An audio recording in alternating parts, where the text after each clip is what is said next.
English စကားမှာ bind ကိုသုံးတဲ့နည်း part 2 BY bind ကိုသုံးပြီးတော့နောက်ထပ် English စကားပြောနည်းနှစ်ခုကိုဒီဗီဒီယိုမှာထပ်ပြီးရှင်းပြပေးမယ်အဆုံးလေးကြည့်လိုက်ပါ Number 1 bind plus verb ing ဒီပုံစံကိုသုံးပြီးဘယ်လိုစကားပြောလို့ရမလဲဘော်ဒါကတစ်ခုခုကိုလုပ်တယ်အဲ့ဒါကိုဘယ်လိုမျိုးလုပ်တယ်ဆိုတာကိုပါပြောချင်တယ်ဆိုရင် bind plus verb ing ပုံစံလေးနဲ့ပြောလို့ရတယ်ဥပမာဘော်ဒါကဖုန်းကိုဖွင့်တယ်ဘယ်လိုဖွင့်လဲဖွင့်တဲ့ clock ကိုနှိပ်ပြီးဖွင့်တယ်ဟုတ်တယ်နော်ဒါဆိုရင်ဒီလိုပြောလို့ရတယ်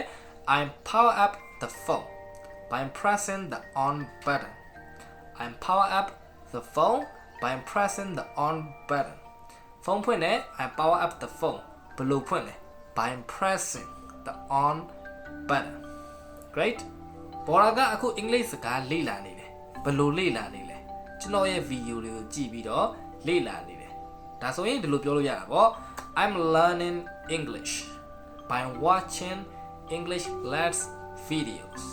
I'm learning English ကျွန်တော် English လေ့လာနေတယ်ဘယ်လိုလေ့လာနေလဲ by watching English Let's video okay by watch ဆိုပြီးတော့ watch verb 1ကိုသုံးလို့မရဘူး verb ing ကိုသုံးပြီးပြောပေးရမယ် by watching English Let's video တခိုးတွေကငါဆိုင်ကိုတော့တူနဲ့ခိုးသွားတယ်ကွာဆိုရင်ဘယ်လိုပြောမလဲ Thieves have stolen my motorcycle by using fake keys Thieves have stolen my motorcycle တခိုးတွေကငါဆိုင်ကိုခိုးသွားတယ်ဘယ်လိုခိုးသွားလဲ by using fake keys တော့တူသုံးပြီးတော့ငါဆိုင်ကိုခိုးသွားတယ် okay by နဲ့ verb ing နဲ့တွဲပြောရဲဆိုရင်တခုခုကိုလုပ်တယ်ဘယ်လိုမျိုးလုပ်တယ်ဆိုတာကိုပြောချင်တယ်ဆိုရင် by plus verb ing ကိုသုံးပြီးပြောလို့ရတယ် okay number 2 by plus time time ဆိုတာအချိန်ကိုပြောတာ by နဲ့အချိန်နဲ့တွဲပြောရဲဆိုရင်ကိုပြောတဲ့အချိန်ကိုနောက်ဆုံးထားပြီးတော့အဲ့ဒီအချိန်မတိုင်ခင်ဆိုတဲ့သဘောနဲ့ပြောတာမျိုး okay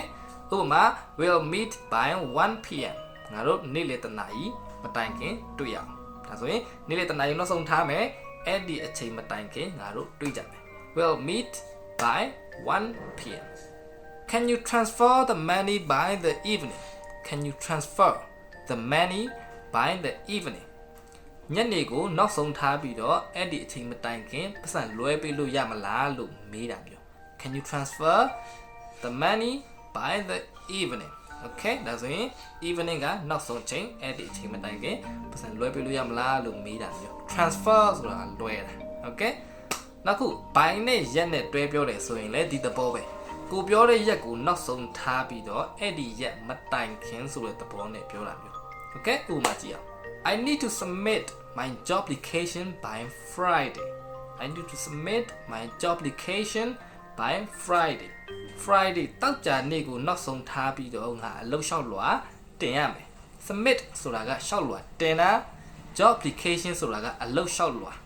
Okay I need to submit my job application by Friday ဆိုတော့တောက်ကြနေ့ကိုနောက်ဆုံးထားပြီးတော့